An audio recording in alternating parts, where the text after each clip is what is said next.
안녕하세요. 나연내과의 닥터 이양정입니다. 여러분들 한두 번씩 기침 다 해보셨죠? 아마 사람이 한평생 살면서 기침 한 번도 안 해본 사람은 없을 겁니다. 대개서 이 기침이 유발될 때 자가적으로 조금 상식을 가지고 계시면 내 기침이 어디서 유도되는 것이구나 라고 대략 짐작을 할 수가 있는데요. 그 기침이라는 그 자체는 한 가지는 호흡기 자체 내에서 뭔가 병변이 생겨서 일어나는 하나의 이상 신호라 보시면 되고요. 두 번째로는 외부에서 호흡기 내로 침입하는 어떤 인자들이 너무 많아서 그 폐 자체에서 이것을 걸러내려고 하는 하나의 수비벽이다 라고 이해를 하시면 되겠어요. 기침하면 아무래도 첫 번째로 감염성 기침을 생각을 해야 될 것 같아요. 기관지염, 폐염, 여기에는 박테리아성, 바이러스성, 진균성, 폐결핵이 해당이 되겠어요.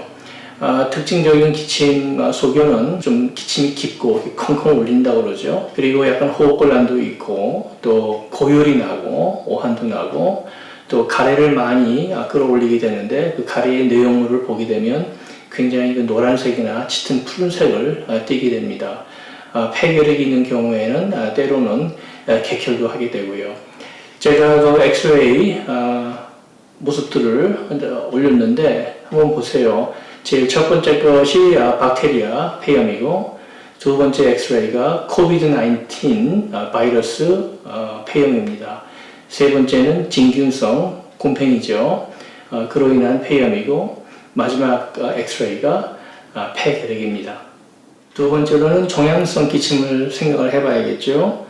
폐암, 또 폐에서 발생하는 각종 종양, 전이암 등등이 기침을 유도할 수가 있어요. 특징적인 소견은 대부분 이런 분들은 열이 없으세요. 또 원인 모르게 체중이 자꾸 줄고 이따금씩 객혈을 하시고 또 이 기침이 장기화됩니다. 특히 과거력상 오랜 세월 동안에 흡연을 하셨던 분들이나 그런 분들 옆에서 가까이서 생활하셨던 분들 원인 모르는 기침을 시작하시면 한번 좀 생각을 해봐야 할 문제인 것 같아요. 특히 골수에 질환이 생기시는 분들, 특히 백혈병이라든가 임파암 첫 증세가 다른 거 없이 기침일 수가 있으니까 역시 마찬가지로 의심을 좀 하면서 피검사 한번 해보시면 좋을 것 같아요. 제가 엑스레이 사진을 또 올려드렸는데 제일 첫 번째 사진이 폐암 사진이고요. 두 번째가 전이암 사진이고 세 번째가 폐암으로 인해서 흉수가 찬 그런 모습입니다. 세 번째 기침의 원인은 신장질환, 만성 콩팥질환 때문에 오는 기침인데요. 관상동맥질환이라든지 심부전증, 만성 신장질환이 있으신 분들이 심장 자체가 펌프 역할을 제대로 못하고 또 콩팥이 노폐물을 걸러내는 일을 잘 못하기 때문에 결국에 부종이 생기기 시작하는 건데 특징은 주로 이 기침이 나기 전에 하체부터 이 부종이 차오르기 시작하는데 양쪽 다리서부터 서서히 차올라옵니다. 결국에는 폐부종이 생기게 되고 또 폐부종이 생기게 되면 호흡곤란이 오고 기침이 나기 시작하면서 때로는 작은 객혈도 합니다. 제가 사진을 올렸는데 이 사진이 바로 심부전증 때문에 온 폐부종입니다. 네 번째로는 기흉 때문에 기침이 유도될 수가 있는데 주로 키가 크신 젊은 남성에서 많이 보고요. 이런 경우는 사실 응급이에요. 그래서 느닷없는 기침이 유도되면서 호흡곤란이 오시면 응급실 가시는 거 잊지 마시고요. 응급실 가시게 되면 주로 흉부외과 선생님들이 체스트에 튜브를 꽂아서 공기를 빼주는 그런 치료를 하시게 됩니다.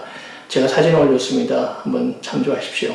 다섯 번째 기침은 알레르기와 관계된 기침이 있을 수 있어요. 지금처럼 봄철에 꽃가루와 나뭇가루가 날릴 때 천식이 있으셨던 분들이 이것에 노출돼 가지고 천식이 재발하시는 경우가 있는데 이런 경우에는 호흡곤란이 오면서 기침이 나고 또 호흡음 중에서 휘승이라고 해서 쌕쌕거린다는 그런 소리가 나기 시작하죠. 또한 비염이라든지 부비동염에서 염증이 생기면 분비액이 목젖 뒤로 떨어지면서 이 기침을 유도하는 부위를 자극을 하니까 그래서 더 얕은 기침이 날 수도 있습니다. 여섯 번째 기침 타입은 위산 역류가 있으신 분들이 신트름이 올라오면서 이 인두를 자극해서 나타나는 마른 기침이 있을 수가 있고요. 7번째 기침은 흡인성 기침이라고 해서 뇌 경색을 앓으신 후에 뇌 자체가 이 인두와 목부에 있는 근육을 잘 조절하지 못하기 때문에 음식을 드실 때마다 사리가 들리고 식도로 내려가지 못하고 이 내용물들이 호흡기나 또 아니면 기도로 내려가서 나타날 수 있는 그런 기침이 있습니다. 이러신 분들은 좀 스페셜 검사를 해서 어떠한 특정 그 음식을 드려야 되는지 잘 구분하시는 게 중요합니다. 8번째로는 특정 약물로 인해 가지고 시작하는 그런 기침이 있는데 특히 고혈압에 쓰는 약들 중에서 ACE 인히비터라는 약들이 있어요. 이 계열의 약들의 주로 이름은 끝자가 PRIL로 끝납니다. 프릴.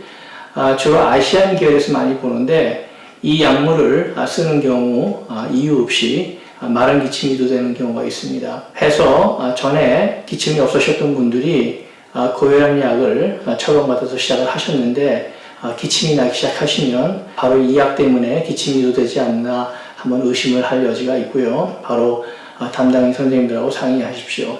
기전은 정확하게 밝혀지지는 않는데 아마도 면역학적인 문제가 있지 않나, 또 그래서 어떤 알레르기 형상으로 나타나지 않나 생각하고 있습니다. 마지막으로는 폐쇄성 폐질환, 만성기관지염 있으신 분들 항상 기침하시고 가래 올리시고 하시는데 대부분 이런 분들은 흡연 경력이 굉장히 기세요. 그래서 그런 분들은 주로 만성기침으로 시달리고 사시게 됩니다. 제 개인적인 추천은 원인 모를 기침이 2주 이상 지속되는 경우 반드시 병원 찾아가셔서 폐사진 한번 찍어보시고 또 필요하시다면 추가로 CT 촬영이라든지 기관지형이라든지 검사를 꼭 하도록 하십시오. 참 기침도 여러 가지죠. 참 사람 몸이 참 복잡합니다. 오늘도 시청해 주셔서 감사했고요. 다음번에 또 좋은 콘텐츠 가지고 다시 돌아오겠습니다. 행복하시고 건강하십시오. 닥터 이양종이었습니다.